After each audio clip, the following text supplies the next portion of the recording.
Good morning, students. Now, in last lecture, we have seen method number 6 for the accounting treatment of goodwill. Now, in chapter number 5, at the time of admission of partner, we have to take into consideration 5 adjustments. Now, which are these 5 adjustments? So, very first is what? To calculate new profit loss ratio and to calculate sacrifice ratio of old partners. Second effect, accounting treatment of goodwill, है ना, accounting treatment of goodwill. Third one, accounting treatment related to revaluation of assets and liabilities and distribution of profit and loss. Fourth effect, accounting effect of distribution of accumulated profit, losses and reserve between the old partners. And fifth one, adjustment in change in capital. Adjustment of change in capital. So out of these 5 adjustments, we learned 2. That is, first one, to calculate new profit loss ratio and to calculate sacrifice ratio. And second, that is to give accounting effect of goodwill at the time of admission of partner. Now today we will see our third topic, that is revaluation of assets and reassessment of liabilities and its accounting effect at the time of admission of partner.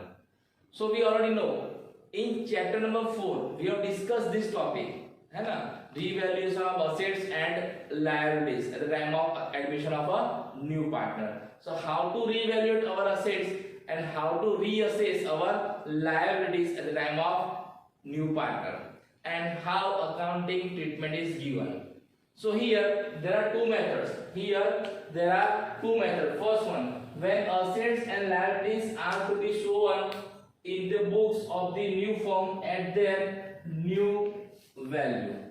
It means what? This is the first method. When assets and liabilities are shown in the books of the new firm. New firm means after the admission of new partner at their new value. That is revaluation account. Here in this case we prepare what? Revaluation account. And we know how to prepare revaluation account. We understood this revaluation account in chapter number 4. So how to prepare revaluation account? So as we discussed, as and when there is increase in the value of assets, as and when there is increase in the value of assets, it is recorded revaluation account credit side, and as and when there is a decrease in the value of assets, it is recorded in revaluation account debit side.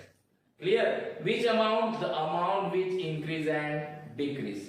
For example, value of land in old balance sheet is rupees 1 lakh, but in adjustment it is given 1,50,000. So it means what? There is an increase in the value of land. How many? 50,000. So it is recorded in revaluation account credit side by land 50,000 rupees. The amount which increase and decrease. Same way, if liabilities is increased, it is recorded in revaluation account debit side, and whenever liabilities is decreased, it is recorded in revaluation account credit side. And at last we find out what? Profit and loss. If revaluation account credit side total is more than debit side, it is what? Profit, and it is distributed between old partners in their old ratio, and then it transferred to partners capital account credit side. But it against, if debit side total of revaluation account is more than credit side, then there will be a loss on credit side. So it is also distributed between old partners in their old ratio, and it is again transferred to partners capital current account debit side. So in this way we prepare revaluation account by reassessment of liabilities and revaluation of assets at the time of new partner, and when it is shown at what? Their new value. When it is shown in the firm at their new value. Now second method. Second method is what? When assets and liabilities are shown in the books of the firm at their old value. कौन सी value? Old value. Old value ने जो पुरानी balance sheet में जो value है उसी value से हमें उसको नई बैलेंस शीट में दिखानी है तब. और उस टाइम में क्या बनाते हैं, memorandum of revaluation account. What, memorandum of revaluation account. ये जो मेमोरेंडम ऑफ रिवैल्यूएशन अकाउंट है ना, वो आपके सिलेबस में नहीं है, एग्जाम में इसके रिलेटेड कोई क्वेश्चन आने वाला नहीं है। This is just for your knowledge, ये आपके नॉलेज के लिए, आपकी इंफॉर्मेशन के लिए। हमारे एग्जाम में तो ये अकाउंट आएगा, revaluation account, and we know how to prepare revaluation account. हमने चैप्टर नंबर 4 में इसको देख लिया है, हम रिवैल्यूएशन अकाउंट कैसे बनाएंगे, क्लियर। लेकिन यहाँ पे एक नई चीज आपको ध्यान में रखनी है, memorandum of revaluation account. So इन दोनों में डिफरेंस क्या है? So in revaluation account there is only one part, यानी कि क्रेडिट से एंट्री करते हैं जब असेट्स क्या होती है, इंक्रीज होती है, और लायबिलिटीज क्या होती है, डिक्रीज होती है। और डेबिट साइड कब एंट्री करते हैं, जब असेट्स की वैल्यू डिक्रीज होती है और लायबिलिटीज की वैल्यू क्या होती है, इंक्रीज होती है। लेकिन यहाँ जो मेमोरेंडम ऑफ रिवैल्यूएशन अकाउंट है उसके दो पार्ट होते हैं, दो पार्ट है। जो फर्स्ट पार्ट होता है वो रिवैल्यूएशन अकाउंट का होता है, जो हम रिवैल्यूएशन अकाउंट बनाते हैं ना वही होता है, credit side and debit side. लेकिन सेकंड पार्ट में क्या करते हैं, रिवैल्यूएशन अकाउंट में जो क्रेडिट साइड एंट्री की हमने वो सारी कहां करनी है, फिर से डेबिट साइड। और जो रिवैल्यूएशन अकाउंट में डेबिट साइड जो भी एंट्रीज किए वो सारी फिर से कहां करनी है, क्रेडिट साइड। यानी दो बार एंट्री करनी है, दोबारा क्या करना है, हमें क्रॉस में करना है ना। पार्ट 1 में जो किया है उसका पार्ट 2 में क्या करना है, क्रॉस एंट्री करनी है। फिर अगेन हमें क्या करना है, प्रॉफिट एंड लॉस फाइंड करना है। सो मेमोरेंडम ऑफ रिवैल्यूएशन अकाउंट में क्या होता है, टू पार्ट होते हैं। जैसे कि पार्ट 1 तो एक बार एंट्री हमने यहाँ की और एक बार एंट्री यहाँ पे, फिर पार्ट 2 फिर से ये एंट्री यहाँ पे और फिर से ये एंट्री यहाँ पे, यानी क्रॉस एंट्री करनी है। और पार्ट 1 में जो प्रॉफिट एंड लॉस आता है वो ओल्ड पार्टनर्स के अंदर ओल्ड रेशियो में डिस्ट्रीब्यूट होता है। लेकिन जो पार्ट 2 में यहाँ प्रॉफिट लॉस जो आएगा वो क्या करना है, all partners. All partners means old partners plus new partner, सबके अंदर between all partners this profit and loss is distributed in their new profit and loss ratio. Clear. यानी रिवैल्यूएशन में क्या करते हैं, हम एक ही बार एंट्री करते हैं और यहाँ पे क्या करते हैं, दो बार एंट्री करते हैं, है ना। और रिवैल्यूएशन अकाउंट में जो आंसर आता है प्रॉफिट लॉस उसको हम सिर्फ ऑल पार्टनर्स के अंदर ओल्ड रेशियो में डिस्ट्रीब्यूट करते हैं। लेकिन मेमोरेंडम ऑफ रिवैल्यूएशन अकाउंट में जो पार्ट 2 में जो आंसर आता है प्रॉफिट एंड लॉस उसको हम सभी पार्टनर्स के अंदर इंक्लूडिंग न्यू पार्टनर उनके न्यू प्रॉफिट लॉस रेशियो में डिस्ट्रीब्यूट करते हैं। अगर न्यू प्रॉफिट लॉस रेशियो नहीं दिया है तो हमें फाइंड करना है, और आपको पता है how to find out new profit loss ratio, उसकी 8 मेथड में डिस्कस कर ली है। क्लियर। तो इसमें इतना ही डिफरेंस है। हाँ, अगर रिवैल्यूएशन में प्रॉफिट आया होगा तो यहाँ पे क्या आएगा, लॉस, और उसमें प्रॉफिट आएगा तो यहाँ पे क्या आएगा, लॉस। रिवैल्यूएशन अकाउंट में जब बना होगा तो उसका आंसर प्रॉफिट आता होगा तो मेमोरेंडम ऑफ रिवैल्यूएशन क्या होगा, यहाँ पे लॉस आ जाएगा। अगर लॉस आया हो तो क्या हो, यहाँ पे प्रॉफिट हो जाएगा। क्यों, क्योंकि हम रिवर्स एंट्री करते हैं, है ना। जो क्रेडिट है उसको डेबिट करते हैं और जो डेबिट है उसको क्रेडिट करते हैं, तो आंसर भी क्या होगा, रिवर्स होगा ना। प्रॉफिट होगा तो क्या हो जाएगा, लॉस, अगर लॉस होगा तो क्या होगा, प्रॉफिट। लेकिन जो भी प्रॉफिट लॉस आया वो क्या करना है, हमें सभी पार्टनर्स के अंदर डिस्ट्रीब्यूट करना है उनके पार्टनर्स कैपिटल अकाउंट में। क्लियर। तो हम जब मेमोरेंडम ऑफ रिवैल्यूएशन अकाउंट बनाएंगे तो पार्टनर्स कैपिटल और करंट अकाउंट दोनों साइड भी आएगी, डेबिट साइड भी आएगी, क्रेडिट साइड भी आएगी। लेकिन जब हम रिवैल्यूएशन अकाउंट बनाते हैं तो सिर्फ एक ही साइड एंट्री आएगी। अगर प्रॉफिट होगा तो पार्टनर्स कैपिटल में क्रेडिट साइड, अगर लॉस होगा तो पार्टनर्स कैपिटल में डेबिट साइड। क्लियर। तो इस तरह से what we have to do, revaluation of assets and reassessment of liabilities and its accounting effect at the time of admission of new partner। हमने ये सारे एग्जांपल देख लिए, how to prepare revaluation account, और आपको इसका टेंशन लेना नहीं है। Memorandum of revaluation account this is just for your knowledge, आपके नॉलेज के लिए, आपकी इंफॉर्मेशन के लिए। आपको एग्जाम में इसके बारे में कुछ पूछा जाएगा नहीं, हमको तो यही देखना है रिवैल्यूएशन अकाउंट, और हमने वो देख लिया है। क्लियर। और उस टाइम में क्या करते हैं, रिवैल्यूएशन अकाउंट में उसकी पहले जर्नल एंट्री पास करते थे। याद है आपको कि जब असेट्स की वैल्यू इंक्रीज होती है तो हम क्या करते थे, हमें क्या होता था, बेनिफिट, प्रॉफिट। हमारी असेट्स की वैल्यू जब इंक्रीज होती है तो क्या होता है, हमें प्रॉफिट। तो आपको एक चीज याद रखनी है, whenever we earn profit revaluation account is always credited, and whenever we earn loss revaluation account is debited. जब असेट्स की वैल्यू इंक्रीज होती है तो जर्नल एंट्री क्या होगी, assets account debited to revaluation account. अब असेट्स की वैल्यू डिक्रीज होगी तो क्या होगा, revaluation account debited to assets account. और इसके रिवर्स में क्या होगा, लायबिलिटीज में। अगर लायबिलिटीज की वैल्यू इंक्रीज होगी तो हमें क्या होगा, लॉस, एंट्री क्या होगी, revaluation account debited to liabilities account. अगर लायबिलिटीज डिक्रीज होगी तो हमें क्या होगा, प्रॉफिट, तो इसकी एंट्री क्या होगी, liabilities account debited to revolution account. Clear? तो इस तरह से हमें एंट्री करनी है और उसके बाद उस जनरल एंट्री के ऊपर से हमें क्या करना है, रिवोल्यूशन अकाउंट प्रिपेयर करना है, जो हमने देख लिया था चैप्टर नंबर 4 में। क्लियर? तो आपको ये दो चीज याद रखनी है। Clear? When assets and liabilities are to be shown in the books of the new firm at their old new value, we have to prepare what, revaluation account. And when assets and liabilities are shown in the new firm at their old value, we have to prepare what, memorandum of revaluation account. इन दोनों case में partners capital में equal effect आता है, partners capital में कोई changes आता नहीं, लेकिन अकाउंटिंग इफेक्ट क्या दोनों में अलग अलग है। क्लियर? तो ये है आपका revaluation of assets and reassessment of liabilities and it's accounting effect.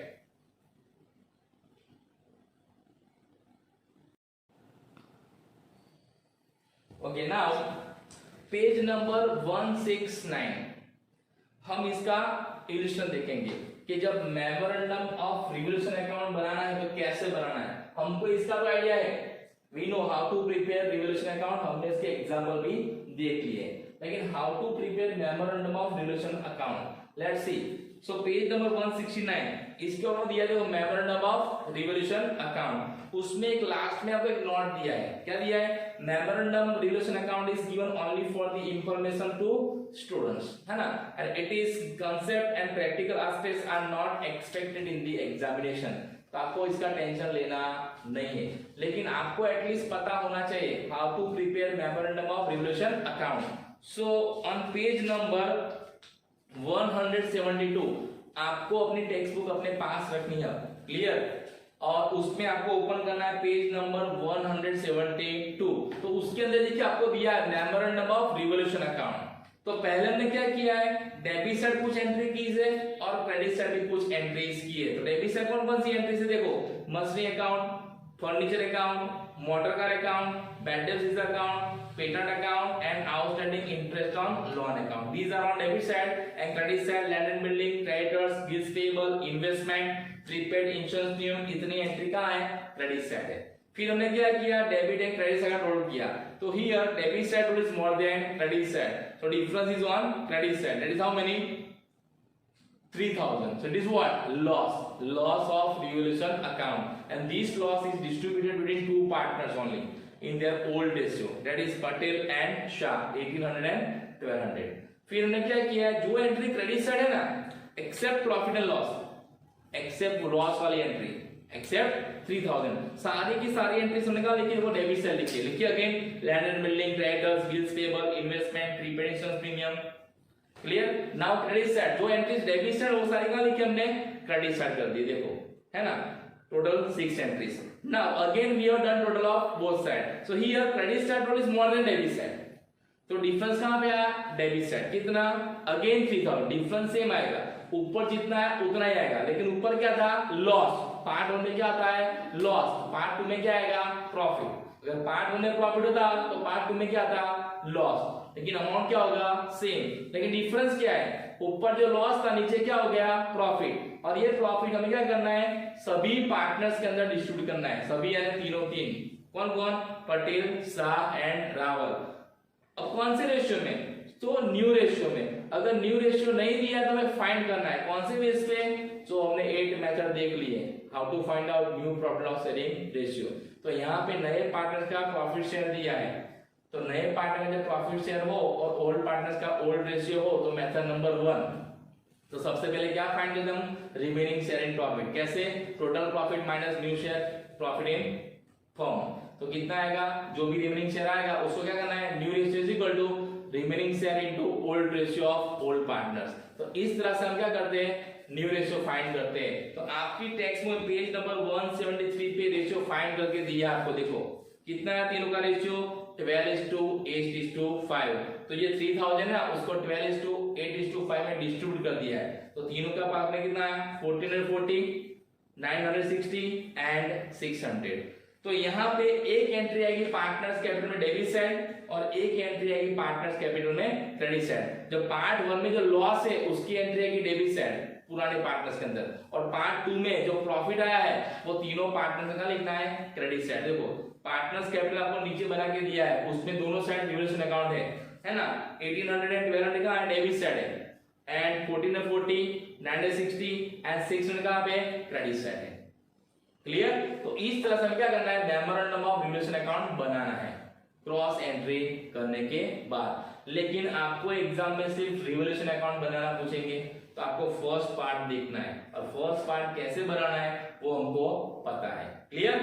तो ये हो गया आपका क्या, revaluation of assets and reassessment of liabilities and it's accounting effects.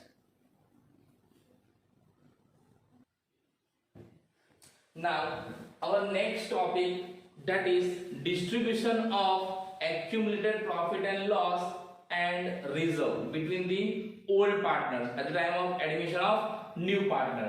So here we know how to distribute the reserves and accumulated profit or loss between the old partners, है ना।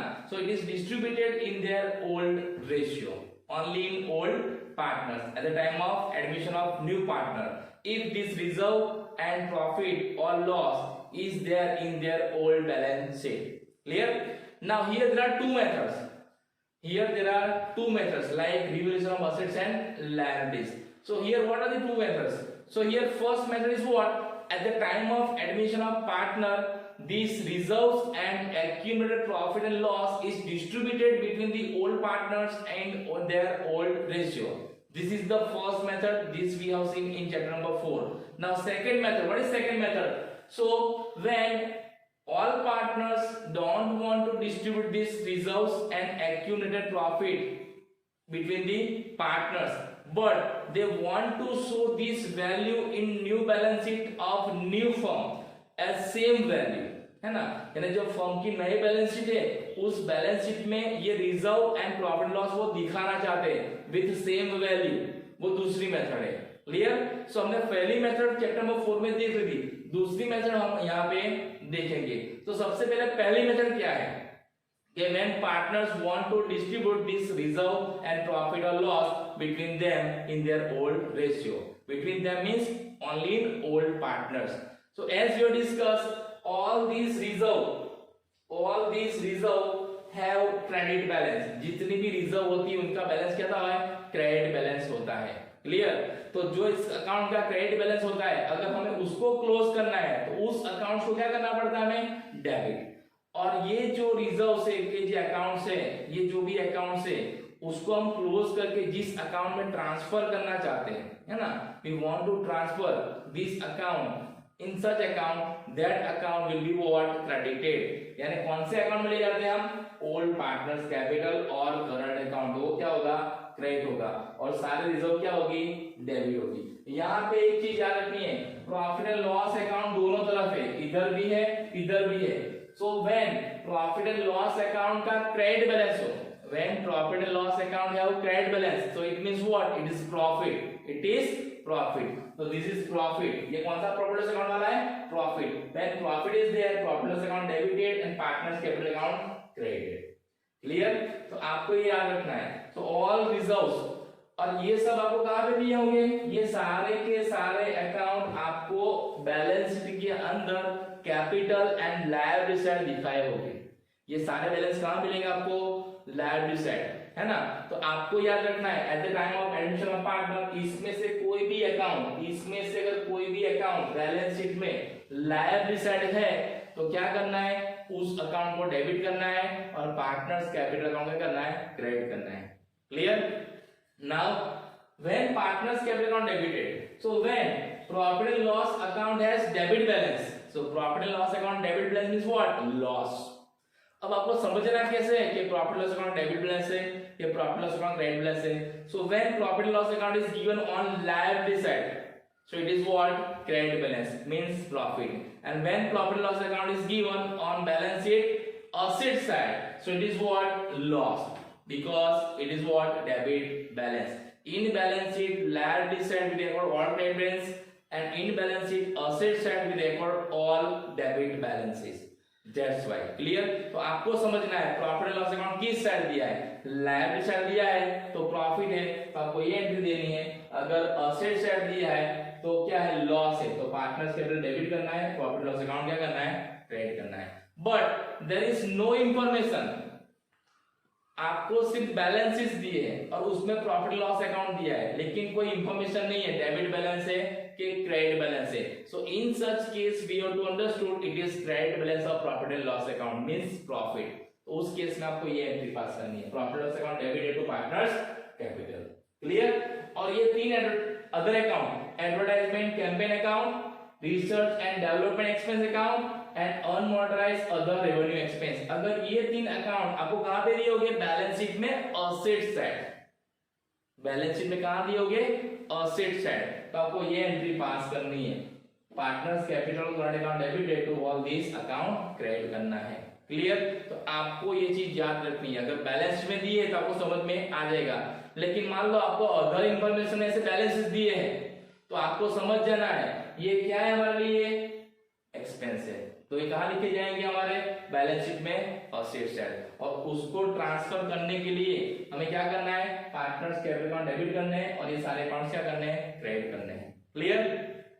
तो ये हो गई accounting effect of distribution of accumulated profit and loss और reserve between the old partners, this is the first method, और हमारे exam में यही मेथड आने वाली है, लेकिन आपको पता होना चाहिए कौन कौन सी रिजर्व है और कौन कौन से एक्सपेंसेस है। ये कहां पे लिखे जाएंगे, बैलेंस शीट में असेट साइड, और ये आपको कहां मिलेगा, बैलेंस शीट में लायबिलिटी साइड। क्लियर? अब यहाँ पे दो रिजर्व ऐसी है, कौन कौन सी, वर्कमैन कंपेंसेशन रिजर्व, ये क्या है, वर्कमैन कंपेंसेशन रिजर्व, और ये क्या है, investment fluctuation reserve, if means what, investment fluctuation reserve. ये एंट्रीज आपकी टेक्स्ट में पेज नंबर 174 पे है, आपको अपनी टेक्स्ट बुक में पास रखनी है। 174 पे जो एंट्रीज लिखी है ना आपको, वही मैंने बोर्ड पे लिखी है, तो आपको उसमें भी देखना है। क्लियर? तो जब आपको दिया वर्कमैन कंपेंसेशन रिजर्व, तो वर्कमैन एक्सीडेंट कंपेंसेशन रिजर्व दिया हो तो उस टाइम पे हमें ये भी चेक करना है, इज देयर एनी क्लेम, किसी वर्कर्स ने क्लेम किया है हमें, अगर क्लेम की अमाउंट है तो पहले उस रिजर्व में से हमें क्लेम की अमाउंट माइनस करनी है, और उसके बाद जो अमाउंट बचती है वो हमें ओल्ड पार्टनर्स के अंदर डिस्ट्रीब्यूट करनी है, अगर बचती है तो। फॉर एग्जांपल रिजर्व है 10,000 एंड क्लेम है कितना, 5,000, तो 10,000 माइनस 5,000 तो कितना बचेगा, 5,000, तो 5,000 हमें ओल्ड पार्टनर्स के अंदर डिस्ट्रीब्यूट करना है। लेकिन मान लो कभी ऐसा भी हो कि रिजर्व से ज्यादा क्लेम की अमाउंट हो, यानी रिजर्व है आपके पास 10,000 लेकिन क्लेम की अमाउंट है 15,000, क्लेम यानी किसी वर्कर ने हमें क्लेम किया है, तो हम सारे रिजर्व यूज कर ले तो भी हमारे पास 5,000 क्या होगा, कम।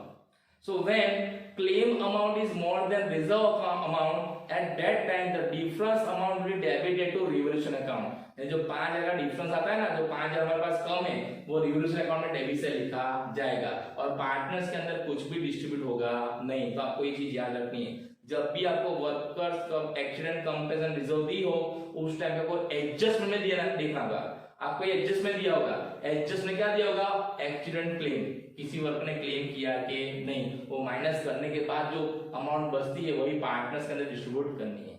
सेम वे आपको इन्वेस्टमेंट फ्लक्चुएशन रिजर्व जब दी हो उस टाइम को इन्वेस्टमेंट देखना है, अगर इन्वेस्टमेंट दी है कि नहीं दिए, उसका कोई एडजस्टमेंट है कि नहीं है, इन्वेस्टमेंट सोल्ड किए है कि नहीं किए, अगर सोल्ड किए है तो लॉस से किए कि प्रॉफिट से किए। मान लो अगर इन्वेस्टमेंट लॉस से सोल्ड किए है या इन्वेस्टमेंट की वैल्यू कम है, बुक वैल्यू से मार्केट वैल्यू क्या है, कम है, तो उसका मतलब क्या है, लॉस हो रहा है, तो वो लॉस क्या करना है आपको, इन्वेस्टमेंट फ्लक्चुएशन रिजर्व से बाद करना है, और उसके बाद जो रिजर्व बचती है वही आपको क्या करनी है, पार्टनर्स के अंदर डिस्ट्रीब्यूट करना है। फॉर एग्जांपल रिजर्व आपका 15,000 है लेकिन आपका इन्वेस्टमेंट 2,000 रुपीज लॉस है, तो 15,000 माइनस 2,000 कितना बचा, 13,000, तो 13,000 रुपीज आपको पार्टनर्स के अंदर डिस्ट्रीब्यूट करना है।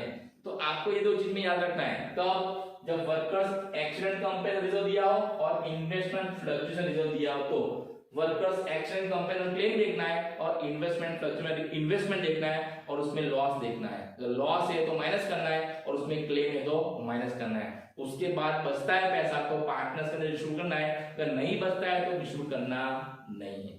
क्लियर? तो आपको ये चीज याद रखनी है। ओके,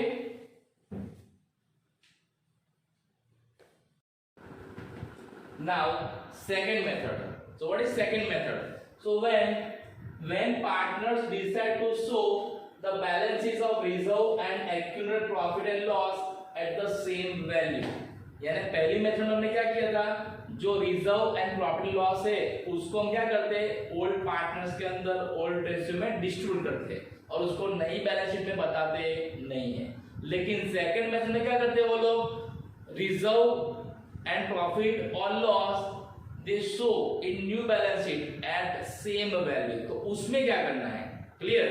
तो उसमें भी सबसे पहले आपको ये देखना है कौन कौन सी रिजर्व आपको दी है और कौन कौन से एक्सपेंस आपको दिए है, इसमें से कौन सी रिजर्व दी है और इसमें से कौन से एक्सपेंस के अकाउंट दिए हैं, वो आपको आइडेंटिफाई करना है, क्लियर। और उसके बाद क्या करना है, from the total of credit balance, आपको ये जो क्रेडिट बैलेंस है ना, रिजर्व का क्या बैलेंस होते हैं, क्रेडिट बैलेंस, इन सब का टोटल करना है, सभी क्रेडिट बैलेंस का।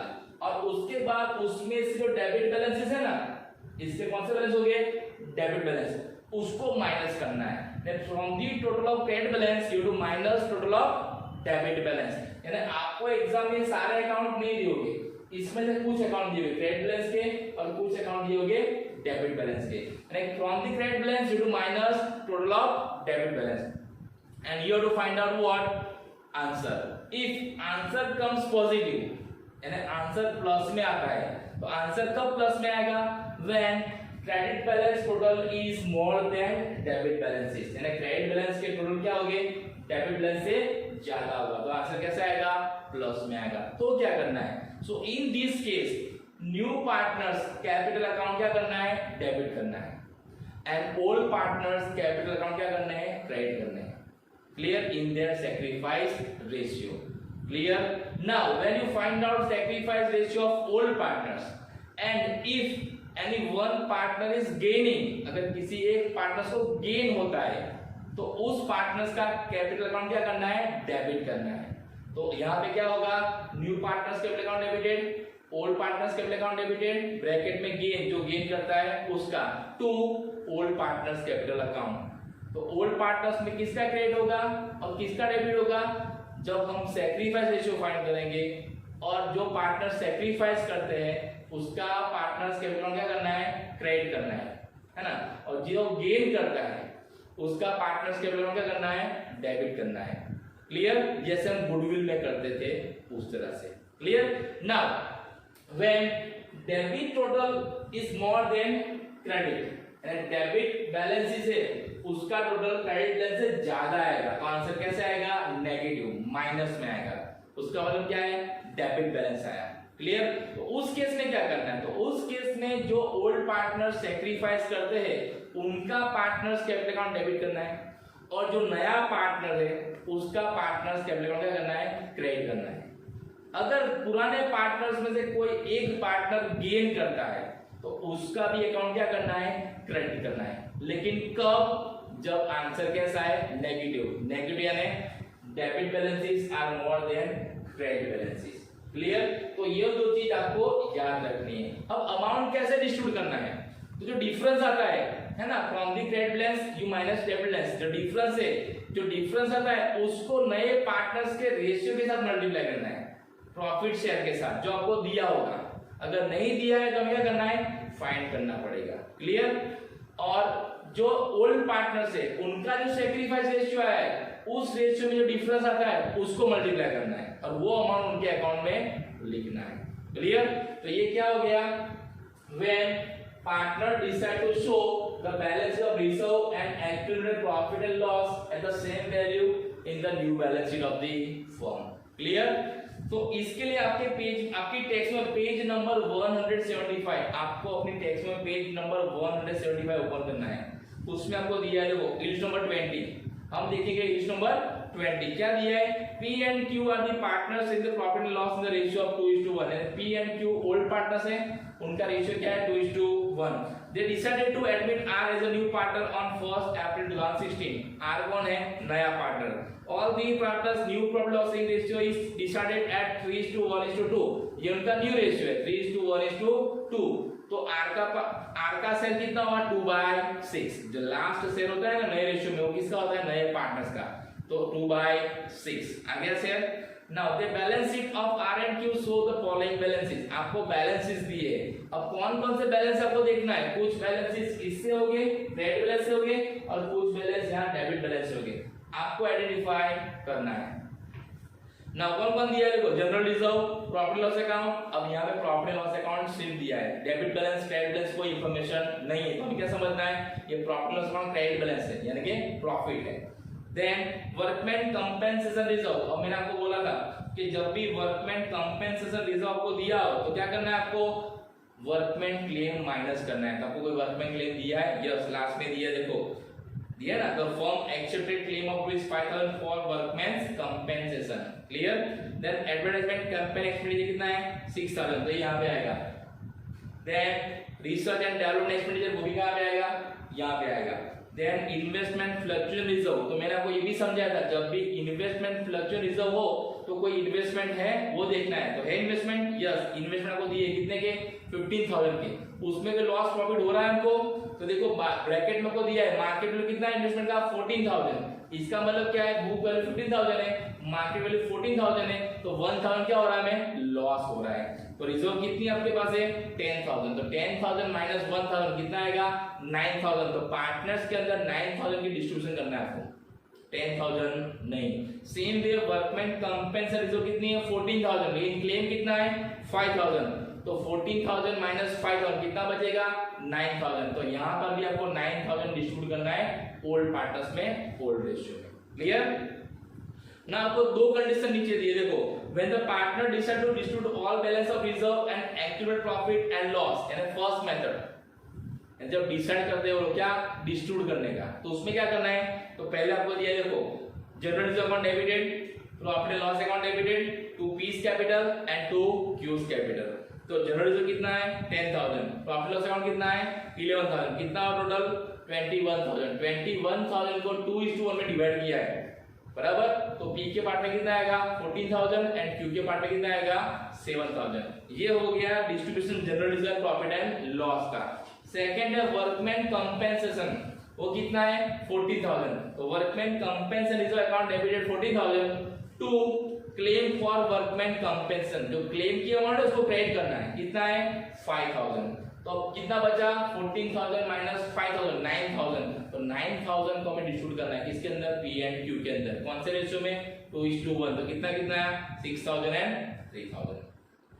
Same way investment fluctuation reserve आपको दिया है, कितना दिया है 10000, यहाँ पर भी हमें लॉस है कितना 1000, वो क्रेडिट करना है टू इन्वेस्टमेंट 1000, है ना, इतना इन्वेस्टमेंट जा रहा है बिजनेस से, और जब भी assets goes out assets account is credited, so investment account कितना आएगा 1000, तो बाकी कितना आएगा 9000, उसको भी हमें ओल्ड रेशियो में डिस्ट्रीब्यूट करना है ओल्ड पार्टनर्स में, कितना आएगा 6000 and 3000, clear. Now last one that is advertisement campaign expense account and research and develop. उसमें क्या करना है पार्टनर्स कैपिटल अकाउंट डेबिट होगा और ये दो अकाउंट क्या होंगे क्रेडिट होंगे, क्योंकि ये कौन है एक्सपेंस। तो आपको दिया एंट्री दी है P's capital account debited, Q's capital account debited to advertisement campaign expense account and to research and development expense account. कितना है दोनों मिला के 6000 एंड 3000 9000, तो 9000 को हमने 2:1 में डिवाइड किया है, 9000 को हमने 2:1 में डिवाइड किया है, 9000 2/3 एंड 9000 1/3, तो कितना कितना आएगा दोनों के पार्ट में 6000 एंड 3000। ये फर्स्ट केस है जो हमें करना है एग्जाम में, और हमको इसी तरह से एग्जांपल में करना है ना। जब पार्टनर क्या करते हैं रिजर्व एंड प्रॉफिट क्या करते हैं डिस्ट्रीब्यूट करते हैं, और नए बैलेंस में बताना चाहते नहीं है। अब सेकंड केस, जब वो लोग बताना चाहते हैं नई बैलेंस शीट में एज अ सेम वैल्यू, तो उसमें क्या करना है, तो उसके लिए देखो पेज नंबर 177 सामने वाले पेज में आपको दिखाया है उसका कैलकुलेशन। सबसे पहले क्या करना है, आपको जो क्रेडिट बैलेंस दिया है ना उसका रोल करना है। तो कौन कौन से क्रेडिट बैलेंस है, general reserve 10000, profit loss account 11000, workman compensation reserve 9000, ये 9000 कैसे आया 14000 माइनस 5000, वो क्लेम माइनस करना है, अगर क्लेम है तो कितना आया 9000। देन इन्वेस्टमेंट फ्लक्चुएशन रिजर्व कितना आया 9000, ये भी 9000 कैसे आया, आपको तो 10000 दिया है, 1000 लॉस माइनस करने के बाद लिखना है, तो 10000 माइनस 1000 कितना आया 9000। सबका टोटल कितना है 39000, तो क्रेडिट बैलेंस कितना हुआ 39000, उसमें से आपको माइनस करना है डेबिट बैलेंस। तो हमारे पास दो डेबिट बैलेंस है, advertisement campaign expense 6000 and research and development expense 3000, तो कितना आंसर आया 30000 क्रेडिट बैलेंस आया, नेट अमाउंट क्रेडिट बैलेंस आता है 30,000 की, आंसर किस में आया, प्लस में आता है। क्लियर? तो here credit balance are more than debit balance. अब इस 30,000 के हिसाब से जो नए पार्टनर का शेयर है पी का, आर का 2/6, तो उसको कितना पैसा लाना है, तो 30,000 इंटू 2/6 तो कितना आएगा 10,000। 30,000 इंटू 2/6 करना है, कितना आंसर आएगा 10,000। और ये 10,000 जो आता है वो पुराने पार्टनर्स क्या करेंगे, अपने सैक्रिफाइस रेशियो में डिस्ट्रीब्यूट करेंगे। इसमें सैक्रिफाइस रेशियो में डिस्ट्रीब्यूट करेंगे, तो उनका सैक्रिफाइस रेशियो में फाइंड करना है। तो हमारे पास यहाँ ओल्ड रेशियो भी है, न्यू रेशियो भी है। तो आपको देखो नीचे सैक्रिफाइस रेशियो फाइंड करके दिया है, कितना आता है दोनों का, 1:1 आता है। इसका मतलब क्या है, जो 10,000 है वो दोनों क्या करेंगे, इक्वली डिस्ट्रीब्यूट करेंगे। तो कितना आएगा 5,000 एंड 5,000। और मैंने आपको समझाया था, जब आंसर प्लस में आता है तो नए पार्टनर्स का कैपिटल अकाउंट डेबिट करना है और ओल्ड पार्टनर्स का कैपिटल अकाउंट क्या करना है, क्रेडिट करना है। ओके, और ओल्ड पार्टनर में किसको गेन होता है तो उसका कैपिटल अकाउंट डेबिट करना है, लेकिन यहाँ पे किसको गेन होता नहीं, दोनों क्या करते हैं, सैक्रिफाइस करते हैं। तो उसकी एंट्री क्या होगी, तो आपको पेज नंबर 176 पे एंट्री दी है, इसकी क्या दी है, R capital account debited to P capital account and to Q capital account. तो पी में कितना आएगा 10,000 और आर में कितना आएगा 10,000 एंड पी एंड क्यू में कितना आएगा 5,000 एंड 5,000। ये कैसे आया 10,000, 30,000 into 2/6। 30,000 कैसे आया, तो from the total of credit balance you minus total of debit balance. Clear? तो इस तरह से सेकंड केस में हमें जनरल एंट्री पास करनी है। When partners doesn't want to show when partners want to show assets means balance of reserve and profit and loss in new balance sheet at the same value, आपको इस तरह से accounting effect देनी है। Clear? तो आज हमने देखा 2 पॉइंट्स, फर्स्ट कौन सा, revaluation of assets and liabilities and second distribution of reserve and profit and loss at the time of admission of new partner. दोनों में दो केस है, दोनों में क्या है, दो केस है। पहले में क्या था, revaluation account and memorandum of revaluation account, और दूसरे में क्या था, डिस्ट्रीब्यूशन रिजर्व एंड दूसरे में not distribution of reserve. Clear? तो आपको ये 4 चीज याद रखनी है। और आपके एक्सरसाइज में क्वेश्चन नंबर 5 दिया है, उसमें आपको रिजर्व एंड सरप्लस की एंट्री देनी है, एक्यूमुलेटेड प्रॉफिट एंड लॉस और रिजर्व का डिस्ट्रीब्यूशन करना है पार्टनर्स के अंदर। इसके लिए आपको ये 2 एंट्री पास करनी है। तो आपको देखना है रिजर्व है तो ये एंट्री पास करनी है, और एक्सपेंडिचर का आपको ये एंट्री पास करनी है। ओके, और फिर भी कोई डाउट हो तो आप मुझे कॉल और मैसेज कर सकते हैं। Okay, thank you, have a nice day.